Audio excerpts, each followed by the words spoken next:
I should be okay. Although knowing my luck, at some point I'll be like, okay, my voice will just. You look at me. All right, sounds good. I'm live. Okay. Good afternoon, everyone. Thank you so much for being here for the Intersections Luncheon. I'm grateful for each of you and your presence, whether you are in the room or online. I'm Connie Ryan. I'm the Executive Director of Interfaith Alliance of Iowa, and we're very glad to host Intersections here in Cedar Rapids, and grateful to the church for allowing us to use their beautiful facility. And we'll continue to be here for at least a couple of months, and we are checking in with First Presbyterian, which is where we've always held Intersections, but we're delighted to be here, and grateful for the hospitality the church has provided. We are delighted to have Aime Wichtendahl be with us today, and she is a elected official with the Hiawatha City Council, serving in her second term on the council, and is the first transgender woman elected to public office in Iowa. And so that's kind of amazing for our state and to have that representation in our state. Aime has a BA in journalism and political science from Mount Mercy College. And so we're going to talk about, Aime's going to talk about her experience as a transgender woman, not only in elected position, but also in business. And I'm sure she'll probably talk a little bit about going to the State House and all of that as well. So if you will help me to welcome Aime Wichtendahl, please.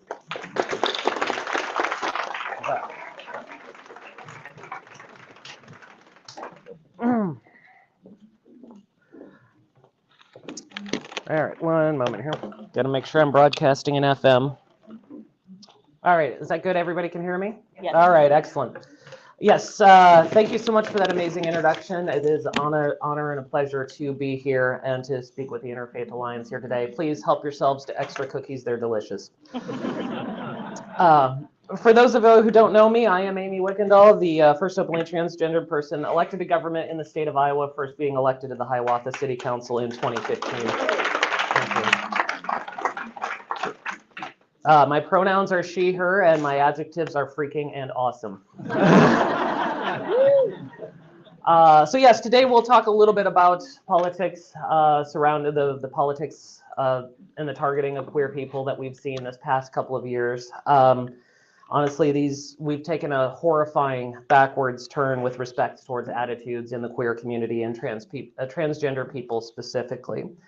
And it wasn't that long ago that it seemed like the struggle for equality was at last being achieved. When I first ran for the city council, it was the same year that the United States Supreme Court had affirmed marriage equality as the law of the land. Iowa had been at the forefront of this new civil rights movement, and we being the third state to legalize same-sex marriage. And the Iowa Civil Rights Act had enshrined protections for sexual orientation and gender identity for nearly a decade. And while later the next year in 2016, the state of North Carolina had passed a bathroom bill, it cost the governor his job. But if history has shown, progress is sadly not always so straightforward. With progress comes pushback, and as this most recent legislative session has shown, it only takes two things to roll back civil rights: dark money and a dark heart willing to lie with impunity no matter the cost in lives. One of the hallmarks of authoritarianism is weaponization of the law and fear of the other, fear that is weaponized to make life impossible for a disfavored minority. Today, I'd like to take time to talk about the myths and misconceptions of what it means to be transgender. But before I get to that, I feel it necessary to debunk the talking points because very much like a sewage treatment plant, they keep getting stirred up and creating a big stink. In the 16 years since gender identity was added to the Iowa Civil Rights Act, women's sports was not destroyed. As evidence, I will submit to you the Hawkeye Women's Final Four run. Yeah, clap louder for that, please. Heck of an achievement, honestly. Their achievements were due to their hard work and their determination, and not because the legislature vomited up some gross piece of anti-trans legislation. Secondly, There have been at most a handful of trans athletes in the entire state over that entire 16-year period of time. And they weren't after elite scholarships. They wanted to play sports with their friends and be a part of a team. In the 16 years since gender identity was added to the Iowa Civil Rights Act, there was not one incident of a transgender person misbehaving or assaulting anyone in a bathroom. There is plenty of evidence to show that the government trying to be the potty police leads to harassment of cisgendered women. And any woman that does not conform to an imaginary bygone definition of femininity is at risk for harassment by ne'er-do-wells trying to catch a trans person using a bathroom. Which, let me pause and say how weird that is. I don't know why these politicians think that the bathroom is a place where sexy time happens, but they need to work on their issues. Sadly, trans people suffer increased risk for harassment and sexual assault if forced to use the bathroom of their gender assigned at birth. Not that the legislature cares, that is viewed not as a bug, but a feature in their legislation. In the 16 years since gender identity was added to the Iowa Civil Rights Act, there has not been some great outpouring for regret for transitioning from Iowa's trans youth or adults. For those who receive gender-affirming care, the satisfaction rate is often between 90 and 95%. In the Iowa House and Senate subcommittee hearings on the bill for banning gender-affirming care for minors, they could not find one Iowan who regretted their journey. Gender-affirming care not only saves lives, it enables people to thrive and live their best lives. I know because it saved my life. And I think that's one thing that gets overlooked is that every trans adult was once a trans kid. I've heard that talking point that kids should wait till they're an adult before making such a big change. And on the surface, that sounds reasonable, right? But that talking point comes from people who have never had to live with gender dysphoria and never have had to know the experience of the waking nightmare of being transgender and going through the puberty of their sex at birth. And as a thought experiment, I'd like to challenge and have you try to remember yourself when you were younger. For the men in the room, I want you to picture yourself as a teenager, but your body grows breast tissue and experiences menstruation, but you know that you're male. For women, same experiment. Visualize yourself as you were a teenager. Now imagining developing a deeper voice, body hair, and all the things that come with male puberty. Every day more masculine, but you know that you were female. Now I want you to imagine this is your whole life. Every day your body changes more in the wrong direction. Worse, society tells you that every day you are wrong. You cannot confide in your friends because you fear being ostracized or being kicked out of your home. You cannot be open at school for fear of bullying, and you cannot be open in your church because you fear being told that you are degenerate, that you're destroying God's design, and that you're going to burn in hell. How long can you live trapped in that nightmare? How long can you live isolated from the people in your life, afraid that they will reject you? And if you can imagine all of that, that's remarkably close to how I grew up. I knew I was a girl at the age of 9. And while it was liberating to understand what I had feeling since early childhood, it was also terrifying. Iowa has not always been the beacon of tolerance, even in 2023. Now imagine how it was in 1989. And despite the myths of trans people coming from broken homes or having radical gender ideology forced upon them, I grew up in a devout Lutheran family. I went to a private Christian school from grades K through 8 and a Catholic high school. My mother was a church organist, piano teacher, and the school lunch lady. My dad was a teacher, a soccer coach, and a 6th-degree black belt. All things considered, if background and upbringing determined one's gender identity or sexual orientation, I should have been super straight. Alas, I am not. Because in the immortal words of Lady Gaga, baby, you were born this way. I grew up isolated without having the words to express how I felt or a community that would accept me. And I did my best to fit in. I did the deeply closeted thing of getting married, and for a time I focused on my education and starting a family. But living a lie caught up with me. And the summer that I graduated from college, I spiraled into a deep abyss of depression and alcoholism.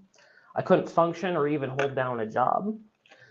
And I knew what was eating at me because it's been trying to run from run from the truth for the better part of 15 years.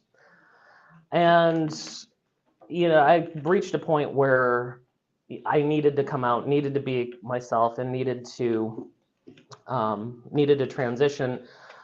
But as every time I'd ever tried this before, I felt a subtle and not so subtle pushback, both from family, friends, And I went to try to come out to my parents at the time. They're like, well, no, depression runs in the family. Just don't do anything rash.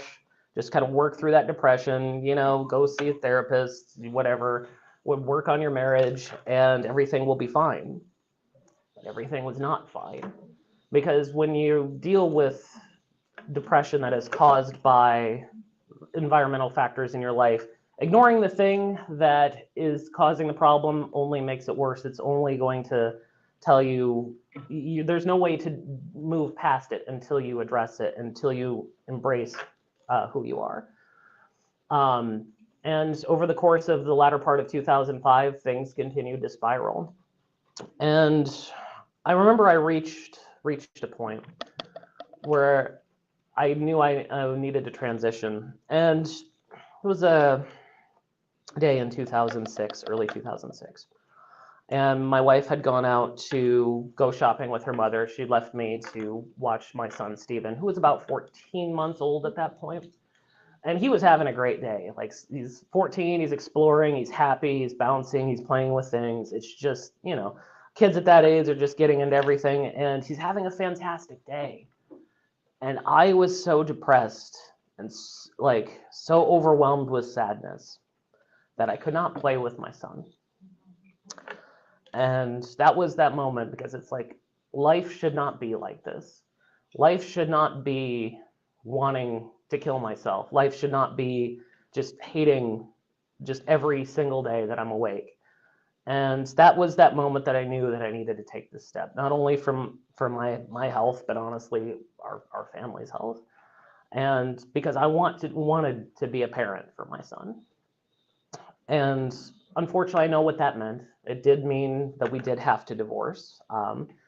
And while that divorce was hard, it was honestly the only way any of us could have a good life. And I say that without hyperbole, that without being able to transition, I would not have lived to see my 30th birthday. My former spouse would ultimately go on to remarry, and I think honestly, she found someone who was much more compatible than I was, to be honest.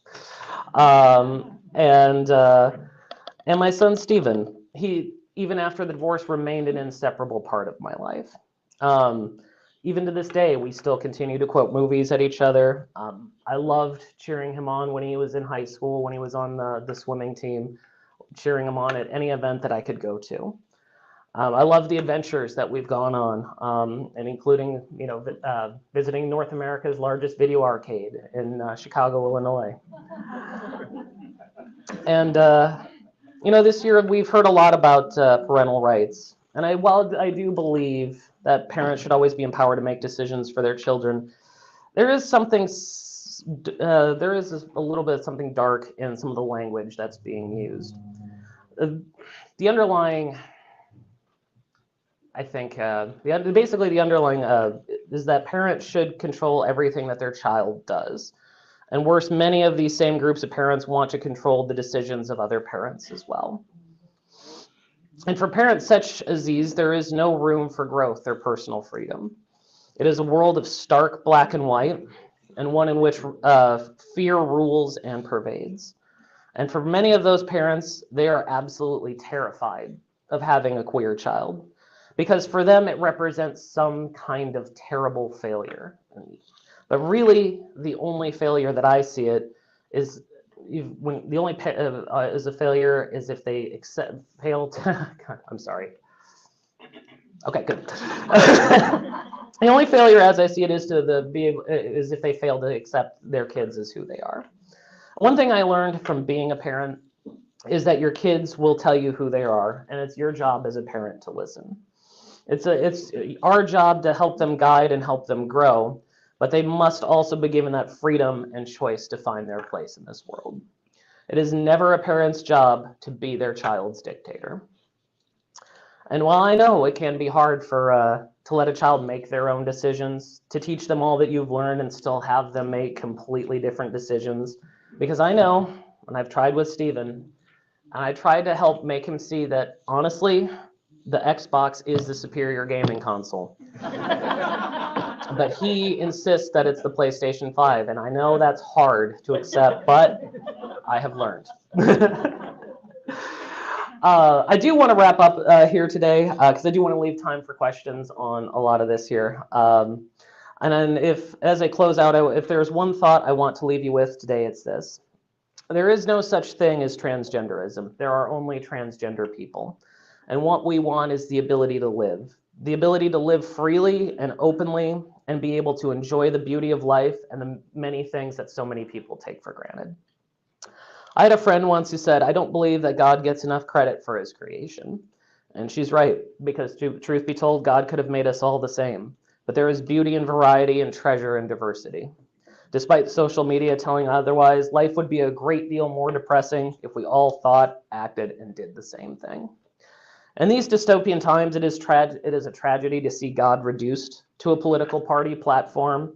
It is tragic to see humanity engage in inhumanity based on whether people agree with us or not. And it is tragic to see people giving away to despondency to believe that nothing will ever change. I have never stopped believing in our ability to change ourselves and change our world for the better. It is hard to do, no doubt about it, but it can be done. And to do so means embracing our humanity, embracing compassion, and rejecting the politics of hate. Thank you so much for listening to me today, and I will open up the floor to any questions anyone may have.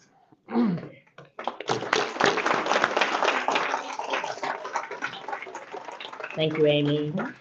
If you have questions, if you will raise your hand, and I will bring the microphone to you. So look for me, not for the hands. Okay. Almost undoubtedly, when you were running for office, the subject of your transgender status would have come up. Was it an issue in the campaign? And if so, how did you handle it? And if not, how do you think that happened? It actually did not come up in the campaign for 2020 or 2015. I did not set out to run to be the first transgender person elected to office. I ran basically on a platform of the city empowering our local business community and lowering property taxes and just focusing on the bread and butter issues of the community. And the way I figured it is, like, look, my legal name change and everything like that is a matter of public record, and if anyone wants to make an issue of it, we'll deal with it at that time.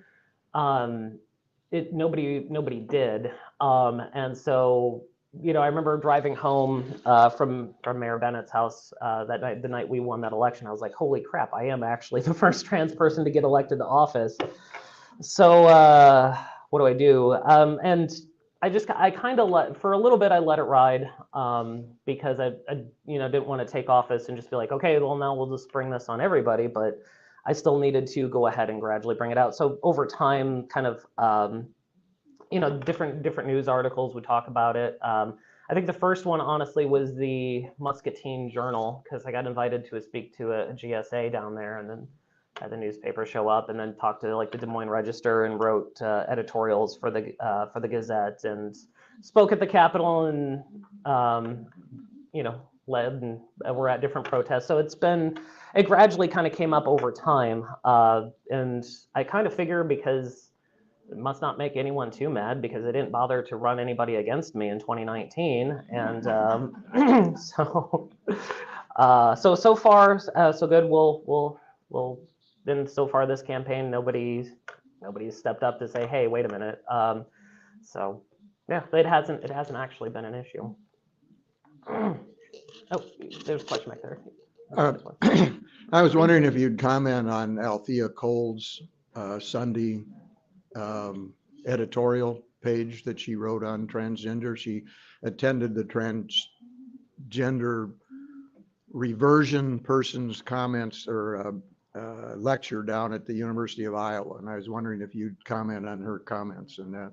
To be honest, I don't know what she said. There you have a little bit more information on that. Was it speaking on like the subject of detransition or? Detransition, it was the young lady who's been, I think, traveling around the country speaking about the difficulties. First of all, she felt like she was led into this through the medical profession. And then the reversal has been a nightmare to go back. And so the reason I asked that question is you talked about a 9-year-old having the mental capacity to make this type of a decision, life-changing decision. And so I was wondering, and she was, I think, 15 and 14 or so, somewhere in that vicinity, when she started to make that transition, and then having to go back. So Sure. No. Okay. So on that subject of the matter of detransition, it is rare. It does happen. And I can't speak to the experience of someone who does go through that. I do know that when you talk about gender affirming care, it tends to be a little bit of a spectrum. When you're 9 years old, you don't really do anything. You more or less adopt the clothing, name and pronouns of your preferred gender identity. As you approach puberty, you may be prescribed puberty blockers. What's important is, yes, there is very much the medical profession is there, and it is, despite what people say, you could just go in and get pills. No, oh my God, you can't. I had to, when I first came out, finding a doctor to prescribe hormone medication was exceptionally difficult. I had to go to Des Moines in order to be able to not only see a different therapist, but also find a doctor who would be willing to prescribe the hormones that I could take to begin my transition. There is an entire standard of care that goes through that examines everything in terms of psychology, background, and kind of overall health. Like you have to go through years of even before they, like a lot of times before they'll even prescribe you hormone therapy. So it is very much a process. And I do believe you should take rigorous standards of care, like I said, because this is not a decision to be taken lightly. And like I said, at the end of the day, overwhelmingly, like over 90% of people who do transition find comfort and peace and the ability to live from it. Yes, there will always be some people who may have regretted it. And sometimes regret comes down to different factors. Sometimes I think one of the largest ones for people who detransition is that they don't find acceptance on the other side. And so if you still have rejection from family members, friends, isolated from community, sometimes people will do that too, because they want that social connection in life again. I don't know about the personal experience of the person you're referencing. Like I said, I do say that, before you, like I said, begin this process, it is worth having deep and honest conversations about it. Because yes, I don't think that, you don't want people to regret the decision at the end of the day. But at the end of the day, you don't want to make the process so onerous that it denies people the ability to get the care that they need to live. Question. Okay. Thank you. I'm almost embarrassed to ask this, but I've been embarrassed before. So I'm wondering, when it comes to using a restroom, do you use like a women's or a men's? Oh, women's restroom, yes. Yep, I've used women's restroom, women's locker room since 2006, 2007. Basically, when I started living full time as a woman, that's when I began using the women's restroom and have done so ever since. Other questions?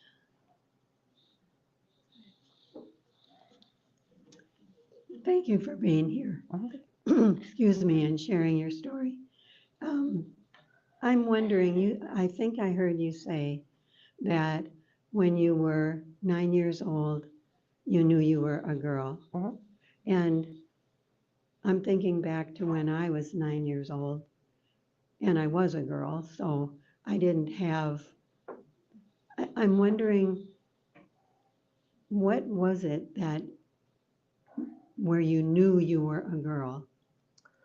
Okay. There were a lot of different things. Like I said, early childhood, there was always just kind of a persistent discomfort that I couldn't quite explain. And there were a couple of moments along the way that were kind of like aha. One that I'll share. I remember being in Sunday school in around that time, and I remember there was we got something about gift giving and appropriate gift giving. I don't remember the overall larger point of it, but there was an illustration, and basically the illustration was this kind of male child receiving like a dress for Christmas or for a birthday present. And like I said, with the theme of gift giving, like how we give appropriate gifts, like how would you feel as you get a dress for like for your birthday or Christmas? Like, oh my God, I would love that. And I mean, that kind of clued me into a little bit of like of how because like I can imagine also the embarrassment for most any other boy getting such a gift, but that embarrassment is how I felt on a daily basis, living and having to wear men's clothes or boys' clothes and exist in a boys' world. So there were a few other ones, but that was one of notable significance. Yes. Yes, I appreciated hearing your theological background, your education, and then your comments on God appreciating diversity. So how do you respond to fundamentalists, and that's the term I'll use, who point to the Bible? They'll point to Genesis, male and female, and they'll point to the New Testament, Jesus reaffirming that. And this is what they're basing their belief on. This is where the politics gets formed that comes out of that, because they believe in the Bible and this is what the Bible says, and you got to do what the Bible says. So what do you do in a case like that? How do you respond to them? Well, I mean, it's one of those things that I know when you kind of adopt that worldview that's very black and white, nothing I say is going to make a difference. I do try to look for people. I guess the thing that I look at is when it comes to scriptures, when it comes to the New Testament, I always believe that Jesus Christ looked for the best in people, even people who were reviled by society, even people who didn't fit into society, even people who didn't. And I think that is what the core of scripture is, and what the core of what the Christian faith is: love, hope, and charity towards one another. And I also recall the parable of the prostitute, when the elders of the church came to Jesus and said, by the law of Moses we can stone this woman. It says right here, scripture and verse. And Jesus said, let he is without sin cast the first stone. And to stand up for, again, someone who was a woman who was reviled in that kind of time and place by the elders of the church, I think that shows where Jesus is. I think it is tragic, again, where God's only begotten son gets reduced to just lines in a book and lines or justification for committing inhumanity to humanity. What has been the process of your family responding to your change? It's been a process. Yes, it's been a little bit hard, at least in the early days, kind of I would say from 2006 to kind of the early 2010s. But the one thing that I do know and love about my parents is they are good people, and they were at least willing to learn, and willing to stand by me. My mom, I would say, has kind of progressed to the kind of the level of full acceptance. It's over years. I know she's she'll get me things like makeup and other things for Christmas, and she uses my name and pronouns, so I do appreciate that. Dad I think it was a little bit harder for Dad, because I know the one thing that Dad always wanted a son, and that I think was a little bit hard for him. But I do remember, gosh, it's been about 10 years or so ago. Like, I remember one night, Dad and I got into this huge argument. And if you remember the judicial retention vote in 2010, it was over that. And so we got in an argument about that. And, I call up my friend Samantha, and she's like, Okay, because was also a trans woman, was my roommate for a little bit, but she's since moved back to Nashville. And she's like, listen, here's one thing I know. I know that your dad loves you tremendously. Whenever you visit, he's always there for you. I can see that love in his eyes for you. I know it's hard, but like I said, he does love you. If I were to call up my father, he wouldn't give me the time of day. And so, like I said, it's something that we do work through as a family, and I think we're generally in a good place with it right now. I really appreciate you being here and speaking to the ways that we can show up in secular government to push back on anti-trans laws. I'm curious too, though, what reflection you would have on religious communities' affirmation or failure to affirm trans people, and what practical steps religious communities might take to extend greater hospitality to the trans community. It's there's a couple different things. I think having events like this are important, having interfaith dialogue, having dialogue with different faiths, because I think it's important to remember that for all the ink that the religious right chews up in terms of popular media, that is still a somewhat, I wouldn't necessarily the majority of where Christian faiths are. And I do think that a lot of Christian faiths do actively try to see people as people. Does depend on congregation, does depend on denomination, and honestly, like to the people in the churches themselves. But there are, I think, definitely being able to welcome people in is good. I think the one trap you do want to avoid is the issue of tokenization. Like I know sometimes that happens. It's like you try to be so affirming. It's like, great, thank you. I appreciate your affirming, but we don't have to necessarily talk about me all the time. So, but I think that is, I think as long as you have faiths that are willing to understand and what it means to be, basically understand the challenges and the nuance of the queer community, and also stand with us when you have these horrible things. Example, like the Westboro Baptist Church or other church were out there protesting. I think it's great when going to like Cedar Rapids Pride and seeing that you do have churches that are willing to say, hey, we're here with you. I think that's a good thing. I'm the proud mother of a trans daughter, Mhm. and it has been a journey. And I've said this before, is that my husband had a gay brother. And so I was just always like, oh, okay, that's fine. And take oh, there's a trans/gay day at the legislature. All right, fine. But then when our daughter came out to us, that really changed my perspective. It's like, okay, I cannot just passively say, okay, fine. I need to actually stand up and protect her because she's my child. Right. And so what I would like to say for the people who are here, I think it's great, and accepting is fine, but when there is opportunity, take action, because these are your children, these are your kids from at church or your coworkers or whatever. They're people, but they need and deserve to be part of the society and have the same rights and privileges and not be trod upon by extremists. So you're here today, that's great, but then don't stop there. I agree. Thank you.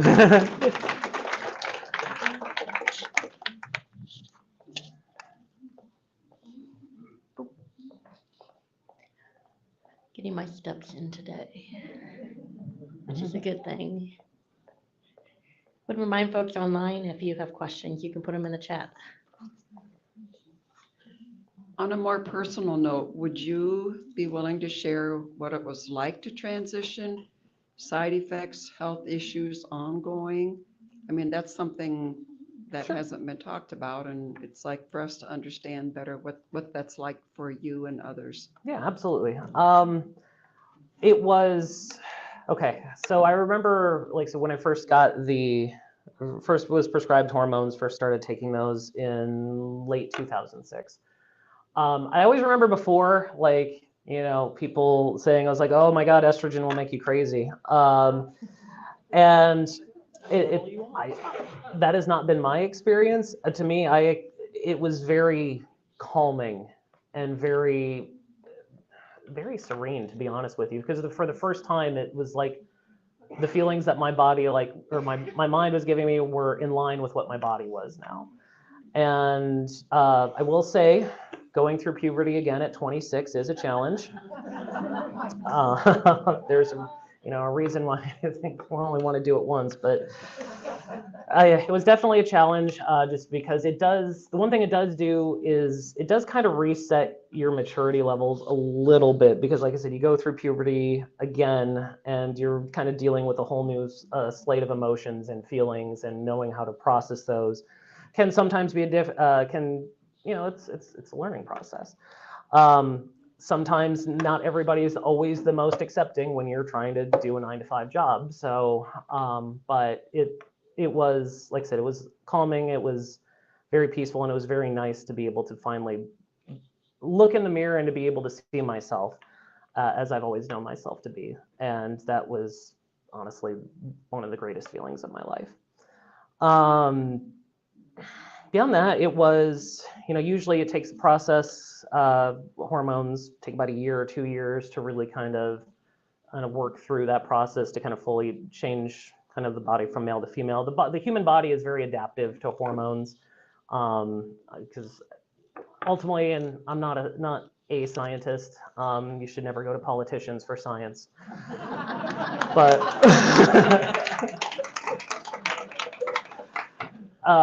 there are, when a mother is pregnant with a baby, every human starts off as female. The male development occurs later in pregnancy and things like that. But the human body is designed to adapt to hormone and hormonal changes to effectively, grow up, develop, be able to be capable of reproduction, and move on from there. So yes, the hormones work. This is a long way I'm trying to say. Any other questions with respect to that? Okay. Mine has to do with custody of your son with your becoming transgender. And also, what kind of problems has your son had with having a transgender mother? He hasn't had any. The custody, for as far as divorces go, was remarkably amicable, because I was basically in a position of like, hey, I want to, start my new life. I want to be able to be an active part of Stephen's life, and we had a, set custody schedule.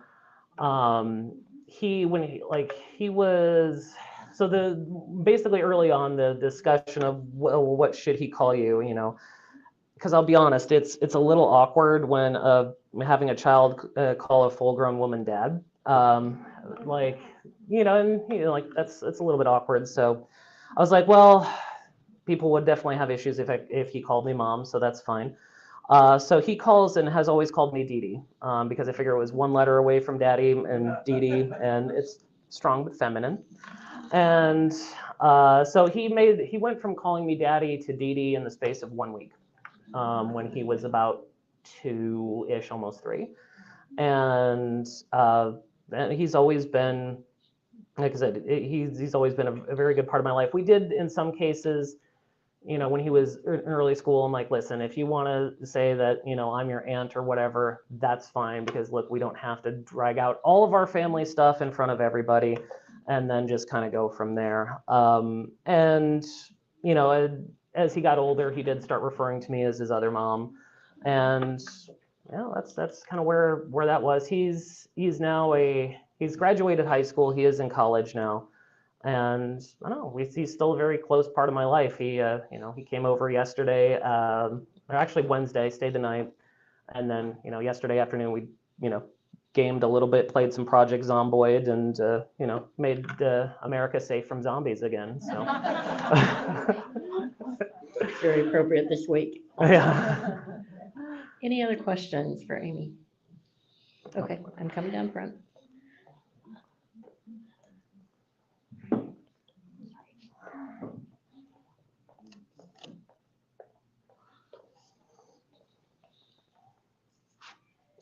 You talked about just emotionally what it was like before you decided to make the transition. was there anybody you could talk to about it? Who did you talk to first, and why did you choose that person? Did you have a friend that you could talk to, or did you address it to your parents first? I did find a trans support group beforehand. The first person I really came out to was my sister, and she was very, very supportive of me in those early days, very protective of me a little bit too. And so having her in those early days was critical because because it was probably one of the most difficult times in my life, that time frame of late 2005 to 2006. Because, like I said, when you transition, you do, or at least at that time, it was like putting everything in my life on the table. Like I said, friends, family, I didn't have a job, but that was still on the table when I eventually did get a job, because then I'd have to transition on the job. And it's like, you hear the horror stories of being homeless and things like that, and being completely disowned from your family. And I don't know if that had happened, that could have, like I said, would have been hard for me to begin this journey, begin this thing.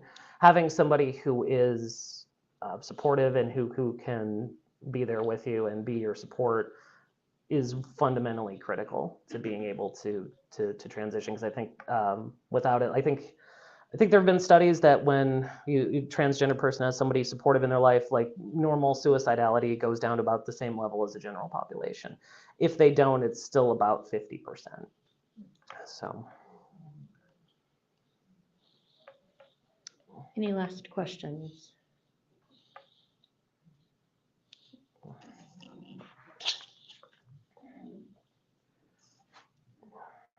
I can't remember if you said you had talked to people in the legislature. Have you had face-to-face conversations with anyone, and how did that go? Well, I have met with legislators. I've met with Art. He's right there. He's my representative. I know, right? I appreciate Art and all that he does. I wish you had some better colleagues to work with on some of these issues. The representatives that I'm blessed to have good representatives. Both Representative Stade, Senator Todd Taylor, always welcoming, always willing to meet with me and fight. Worked with a little bit with Charlie McClintock on the Republican Senate side, and those were the main ones that kind of, I was like, and I'll meet with anybody if anyone wants to, but I do have somewhat limited time. It is sometimes difficult to get off work to go to the Capitol. I think I said in the Senate subcommittee hearing, or I didn't say, no, I posted it to Facebook. I was like, what I don't like, having to take a day off of work so I can come to the Capitol to argue for my basic human rights. That just sucks. Those I think were probably the principal ones, just because. Representative Ken Krogan. Actually, he introduced me last year on Trans Day of Visibility on March 30th on the House floor, which was a lovely gesture on his part. So, but yeah, I try to work with anybody as far as anybody locally, work with leaders in the city of Cedar Rapids and Lynn County, Ben Rogers, and other members like that. So I will talk with anybody who is willing to give me time. The downside sometimes with a government that hasn't been changed in well over a decade is a lot of times they don't like listening to the different opinions of their constituents. I think Molly Donahue said it best when just like they want your vote, not your opinion. And that's kind of where we're at as a state right now. Hopefully, God willing, we'll start changing to a government that more adequately wants to hear the opinion of their constituents, but we definitely have a long way to go. So also do vote on Tuesday if you haven't already done so. Vote for those candidates who don't spend their time flaming the culture war battles and dehumanizing entire sections of this population of this great state. And like I said, it's a long way to go. And we're the ones that we've been waiting for, and we'll keep going until we'll keep going. Thank you. I want you to know that I appreciate being here. And also a reminder as a Christian is that God loves all of us, black or white or transgender. And I'm sorry that others don't share the same thoughts that you'd like them to understand you better. But this isn't in my realm to judge, it's the Lord's. And we appreciate you being here. God loves you just as much as any of us. And thank you for your words. Thank you. Oh.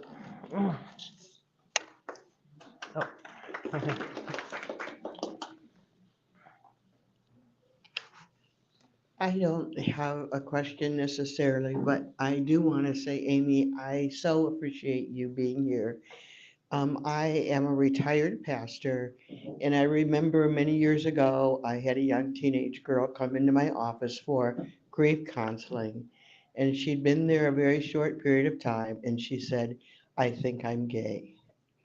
And at that time, I knew that I supported diversity in that way, but I didn't know how.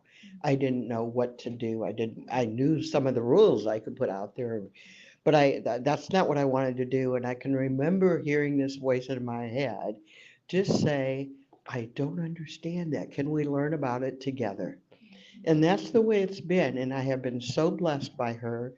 And that's happened many times later. And I think sometimes we on the straighter side perhaps have a lack of language to how do we engage and say, "I really want to know who you are, and I really want to support you and walk with you.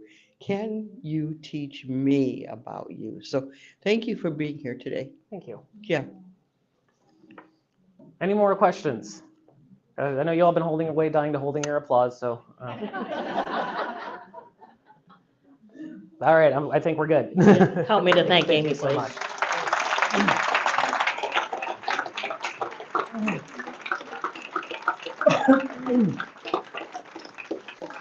Let me just add to the chorus. I truly appreciate you and having you be here and our speaker today, and your openness and your honesty, and doing so with such integrity. And we're grateful for you and for your representation as a council member too. So thank you so much.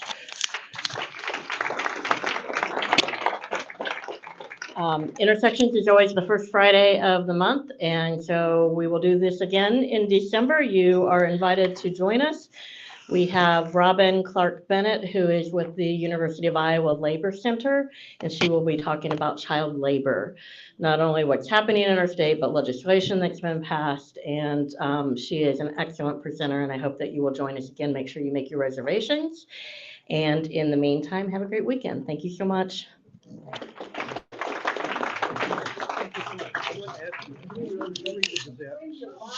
Sometimes I don't have to do it though.